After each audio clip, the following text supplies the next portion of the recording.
할렐루야. 오늘은 인생의 유턴이라는 제목으로 함께 생각해 보고자 합니다. 먼저 성경 말씀 마태복음 4장 17절을 보겠습니다. 이때부터 예수께서 비로소 전파하여 이르시되 회개하라 천국이 가까이 왔느니라 하시더라. 천국이 가까이 왔기 때문에 회개하라고 재촉하는 말씀입니다. 여기서 쓰인 회개하라고 하는 것은 메타노에라고 하는데 생각을 바꾸라 하는 그러한 뜻을 가지고 있습니다. 이것은 회심이라고 하는 의미를 가지고 있기도 하고 또한 우리가 보통 얘기하는 회개의 의미를 갖고 있기도 합니다. 그런 점에서 예수 그리스도를 믿지 않던 사람이 예수 그리스도를 믿게 되는 것, 하나님을 알지 못하던 사람이 하나님을 알게 되고 하나님을 신뢰하게 되는 것, 이러한 상태를 가리켜서 회개라고 할 수가 있을 것입니다. 더 나아가서는 이미 예수 그리스도를 믿고 있던 사람이 죄악 가운데 빠졌을 때에 또는 하나님으로부터 멀리 떨어져 있었을 때에 그 상태를 돌이키고 오히려 그 죄를 고백하면서 하나님과 가까이 하나님과 친밀한 관계 속에서 살고자 하는 그러한 상태를 가리켜서 회개라고 할 수가 있을 것입니다. 그런 점에서 볼 때 이 회개라고 하는 메타노에라고 하는 것은 방향 전환이라고도 할 수가 있을 것입니다. 즉 우리가 자동차를 운전하다가 유턴을 하는 경우가 있는데 그와 같은 것입니다. 오른쪽으로 가던 사람이 왼쪽을 향해서 가게 되는 것, 앞을 향해서 나아가던 사람이 뒤를 향해서 돌아가게 되는 것, 이러한 것을 가리켜서 우리는 유턴이라고 합니다. 이것을 우리는 신앙적으로 회개라고 할 수가 있을 것입니다. 저는 이것을 주체의 변화라고도 표현을 합니다. 저는 일본에서 유학하는 동안에 키에케고라고 하는 철학자에 대해서 관심을 많이 가지고 있었는데 그 후에 저는 교토대학에서 철학을 연구할 수 있는 기회가 있었습니다. 철학부에 속한 박사과정의 학생들과 더불어서 토론을 하는 것이 주된 일이었습니다.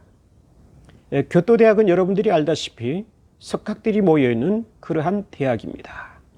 노벨상을 많이 배출한 그러한 대학이기도 합니다. 거기에서 박사과정의 학생들과 더불어서 토론을 해보았더니 저는 한국에서 경험할 수 없었던 많은 것들을 경험할 수 있게 되었습니다. 약 7, 8명이 모여서 토론을 하는데 그들은 언어의 능력이 대단합니다. 한 사람이 6나라의 언어 또는 7나라의 언어를 능숙능란하게 사용을 합니다. 때로는 그러한 외국어로 토론을 하기도 합니다. 이들은 매일 모여서 독서를 하고 토론을 하는 것을 즐기는데 저는 한 주에 한 번씩 이들과 더불어 만나서 토론을 하곤 하였습니다. 그 토론의 시간이 얼마나 되냐 하면은 하루에 5시간 이상이 됩니다. 도시락을 싸고 와서 도시락을 먹으면서 각자가 자기의 도시락을 먹으면서 어떤 주제에 대해서 계속적으로 토론을 하는 것을 보게 됩니다. 제가 새롭게 들어갔더니 이 학생들 가운데 한 학생이 저에게 묻는 것이었습니다. 제가 크리스천이기 때문에 저에게 묻는 것이었습니다. 신앙이란 것은 대체 무엇이라고 생각하십니까? 하는 겁니다. 이들은 거의 신앙이 없는 그러한 사람들입니다.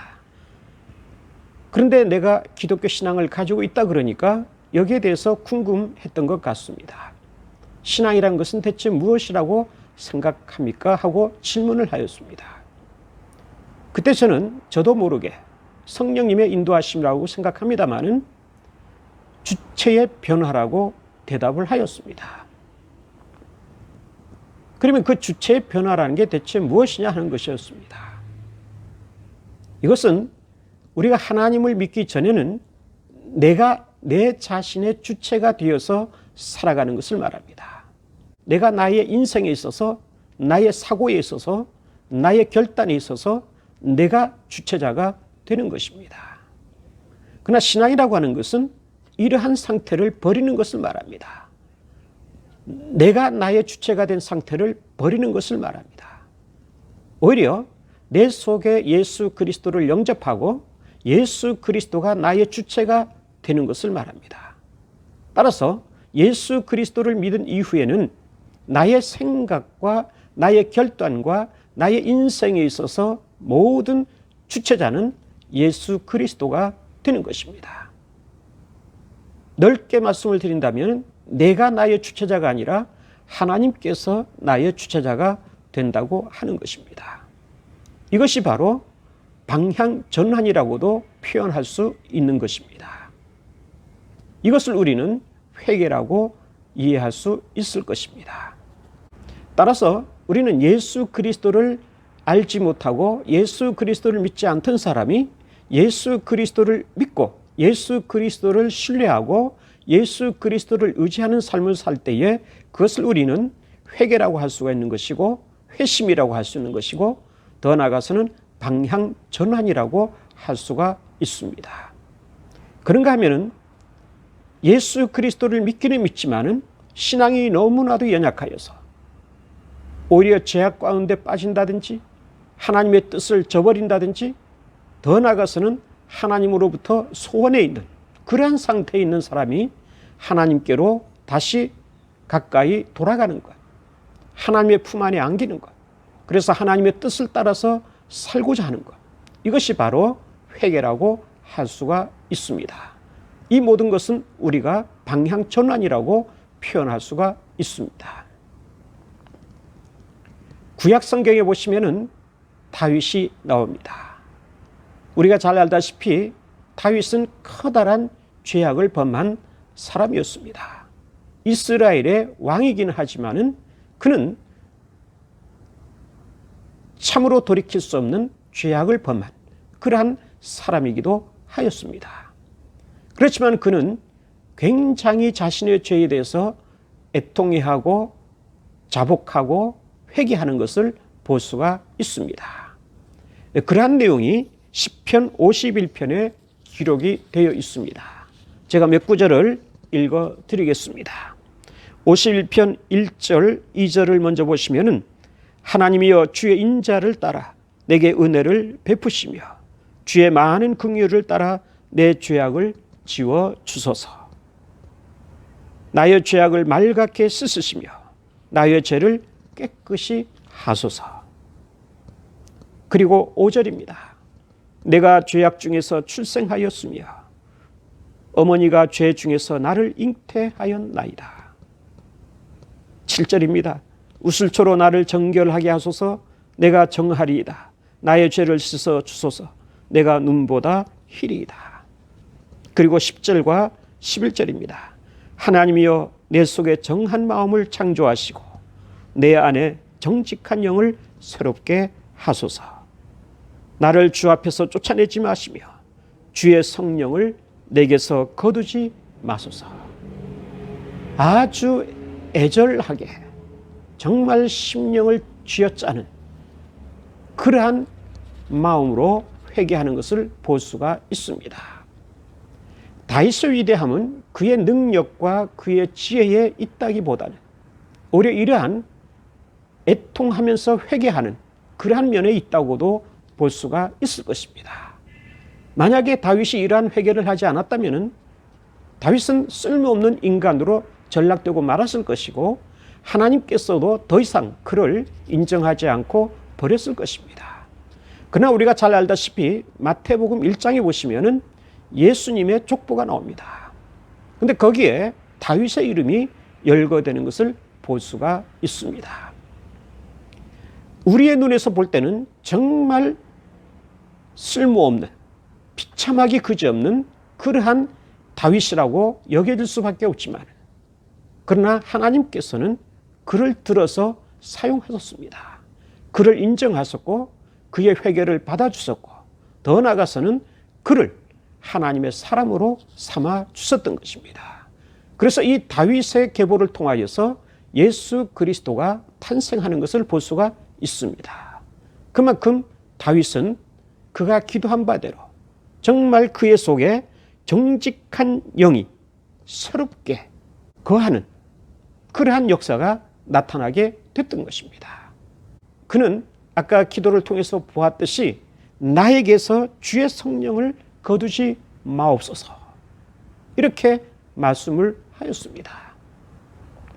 구약 성경에 있어서는 성령이 임하지만은 그 사람이 죄를 범한다든지 하나님으로부터 멀어지게 되면은 또는 하나님의 뜻을 행하지 아니하고 자신의 뜻을 중요시 여기게 되면은 그 성령은 떠나가게 되는 그러한 일들이 비일비재하였던 것을 볼 수가 있습니다. 그렇기 때문에 다윗도 자기 속에서 성령이 떠나갈까 봐 염려하고 있었던 것입니다.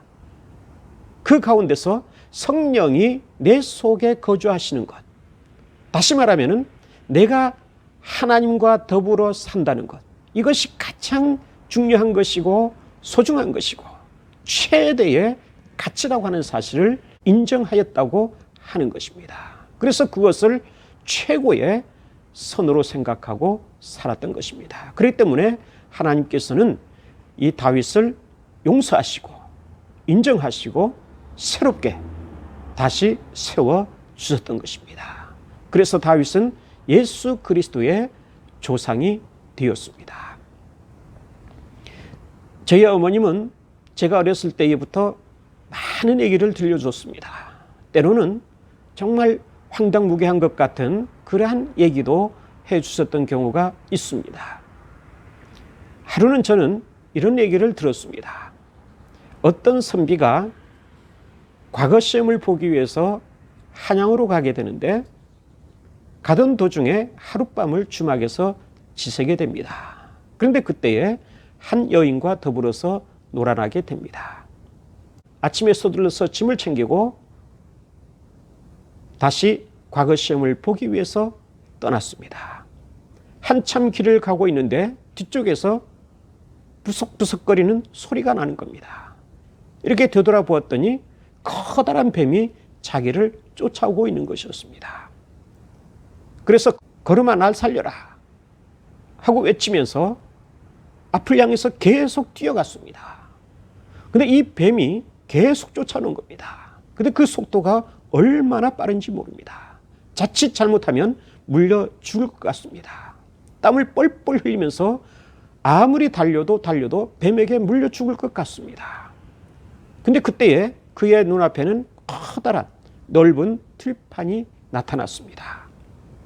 그래서 그는 이 들판을 빙빙 돌기 시작했습니다. 아주 빠른 속도로 돌았습니다. 있는 힘을 다해서 돌았습니다. 그런데 이게 웬일입니까? 뱀이 계속해서 쫓아오는 겁니다. 그 들판을 빙빙 돌면서 그 선비를 쫓아오는 겁니다. 이 선비는 도저히 더 이상 뛸 수가 없었습니다. 기력이 약해졌습니다. 그러는 가운데 하나의 묘수가 생각이 났습니다. 빠른 속도로 돌다가 반대 방향으로 획 하고 돌았습니다.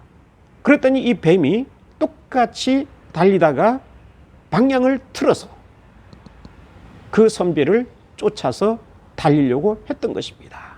그런데 그 순간에 뱀이 허리가 부러져서 더 이상 달릴 수 없게 되고 말았다고 하는 것이었습니다. 저는 어머님의 이러한 이야기를 들으면서 정말 황당무계하고 도저히 납득이 불가능한 그러한 것이라고 생각을 했었습니다. 그러나 오늘 저는 이 말씀을 통하여서 아차, 바로 이것이야말로 방향전환이다 하는 것을 생각해 보았습니다. 우리는 나도 모르게 이 사탄의 지배 가운데서 살아갈 때가 많이 있습니다. 사탄을 두려워한다든지 또는 사탄을 멀리하려고 하면서도 이 사탄을 멀리하지 못하고 오히려 사탄이 나의 뒤를 계속 쫓아오도록 만들어버리는 그러한 생활을 할 때가 있습니다. 오늘 여기서 우리는 이 방향 전환이 중요한 것입니다. 사탄으로부터 멀어지는 생활, 이것이 바로 방향 전환입니다. 죄악으로부터 멀어지는 것이 방향 전환입니다. 나를 암울하게 만드는 암흑의 세계로부터 돌아서는 것이 바로 방향 전환인 것입니다. 유턴이라고 할 수가 있는 것입니다. 성령의 역사하심에서부터 계속 멀어지고 오히려 사탄의 지배 가운데서 살아가고 있는 그러한 삶을 살아가고 있다면 오늘 우리는 빨리 유턴을 해야 할 것입니다.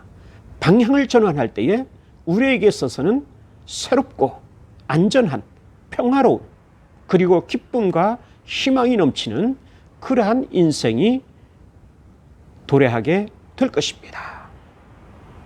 유턴이 필요합니다.